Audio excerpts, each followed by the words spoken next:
Bismillahirrahmanirrahim. Assalamualaikum warahmatullahi wabarakatuh. Halo semuanya, perkenalkan nama saya Saloha Timah, NIM 11920202515. Oke teman-teman semuanya, di sini saya ingin sharing mengenai sosiologi pendidikan. Dan tema kali ini saya ingin membahas mengenai sejarah sosiologi pendidikan. Oke teman-teman semuanya, daripada berlama-lama kita mulai. Oke teman-teman, karena kita di sini akan berbicara mengenai sejarah sosiologi pendidikan, maka kita berbicara dulu mengenai sejarah itu sendiri. Bagaimana definisi dari sejarah itu sendiri?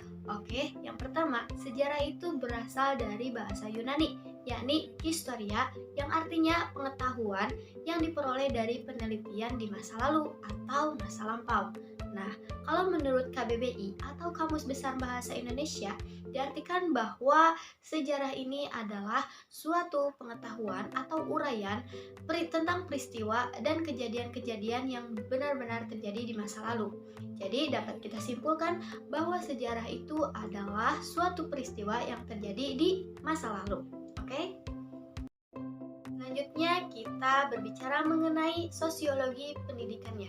Nah, apa sih definisi dari sosiologi pendidikan? Oke, di sini kita lihat bahwa dalam buku Sosiologi Pendidikan pada tahun 1982, Abu Ahmadi menjelaskan bahwa sosiologi pendidikan adalah suatu ilmu pengetahuan yang mempelajari tentang proses belajar atau juga mempelajari antara orang yang satu dengan orang yang lainnya. Nah, dengan kata lain, sosiologi pendidikan ini bisa disebut sebagai hubungan individu dengan lingkungan sekitarnya. Sebab antara seorang individu tidak dapat berdiri sendiri di lingkungan sosial mereka.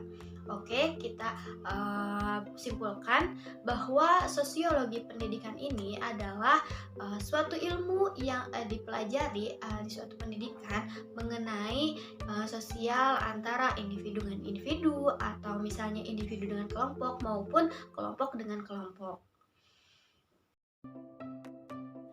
Oke teman-teman semuanya, setelah kita tadi berbicara membahas mengenai pengertian atau definisi dari sejarah dan juga sosiologi pendidikan, selanjutnya bagaimana sih sejarah sosiologi pendidikan itu sendiri? Oke, di sini ada tokoh bernama John Dewey. Nah, ia ini adalah termasuk tokoh pertama yang memandang pendidikan dan juga masyarakat yang memandang mengenai sosiologi pendidikan ini.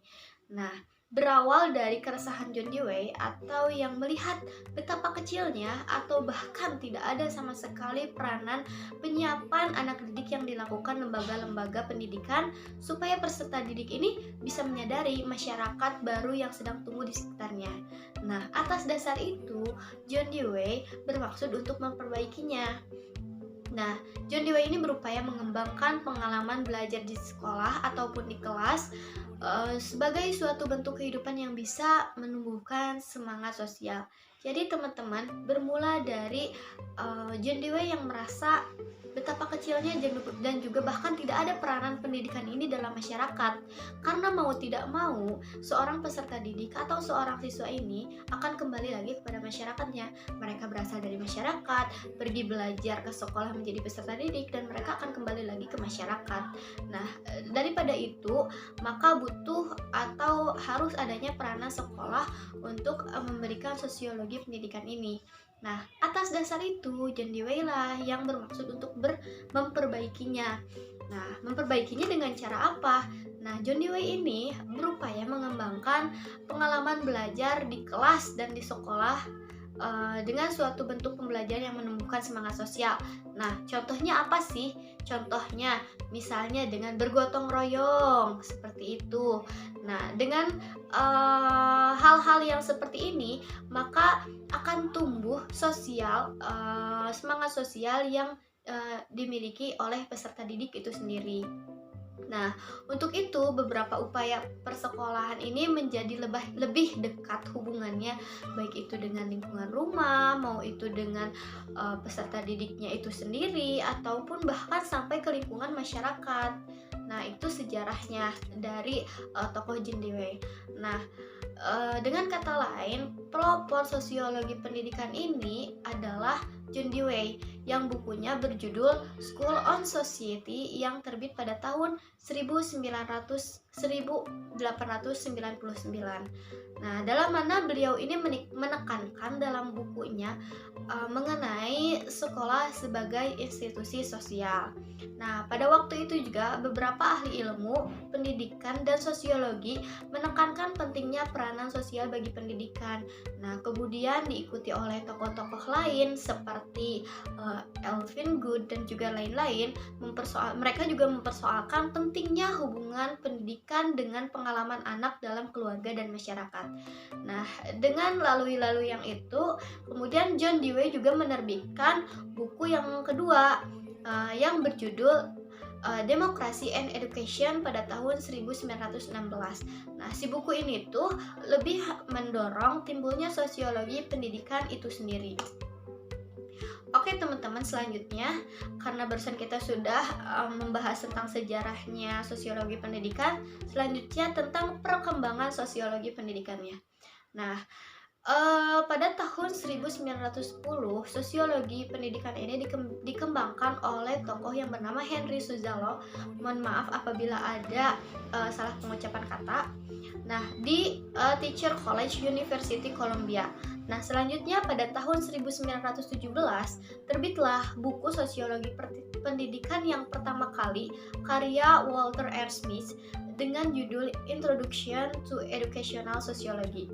Nah, selanjutnya pada tahun 1916 Universitas New York dan Columbia mendirikan jurusan Sosiologi Pendidikan. Nah, pada tahun 1936 berkembang pesat terbitlah majalah Social Education. Nah, sejak tahun 1940 dalam Review of Educational Research dimuat artikel-artikel yang mempunyai hubungannya dengan sosiologi pendidikan. Nah, maka dari mulai tahun 1940 ini lebih banyak lagi artikel-artikel yang memuat tentang sosiologi pendidikan ini. Teman-teman semuanya, barusan kita sudah menjelaskan sejarah dan juga perkembangannya. Nah, timbullah pertanyaan, lalu bagaimana di Indonesia? Bagaimana sosiologi pendidikan di Indonesia ada atau kapan adanya? Nah, sosiologi pendidikan ini ada di Indonesia pada tahun 1967. Mata kuliah sosiologi pendidikan ini untuk pertama kalinya dicantumkan dalam kurikulum jurusan didaktik dan kurikulum Fakultas Ilmu Pendidikan IKIP Yogyakarta. Nah, jadi teman-teman, sosiologi pendidikan itu ada di Indonesia pada sejak tahun 1967. Oke teman-teman, karena kita sudah membahas tadi mengenai definisi sejarah, definisi sosiologi pendidikan, dan juga kita sudah membahas mengenai sejarah sosiologi pendidikannya itu sendiri, dimulai dari perkembangannya dan juga bagaimana masuknya di Indonesia. Mungkin segitu saja yang bisa saya sampaikan. Kesimpulannya bisa teman-teman ambil sendiri. Semoga dengan adanya video ini dapat bermanfaat bagi saya dan juga bagi teman-teman semuanya. Amin ya robbal alamin. Terima kasih teman-teman yang sudah menyimak. Next, tunggu video selanjutnya. Kita bahas lagi tema yang lain. Terima kasih teman-teman. Dadah. Assalamualaikum warahmatullahi wabarakatuh.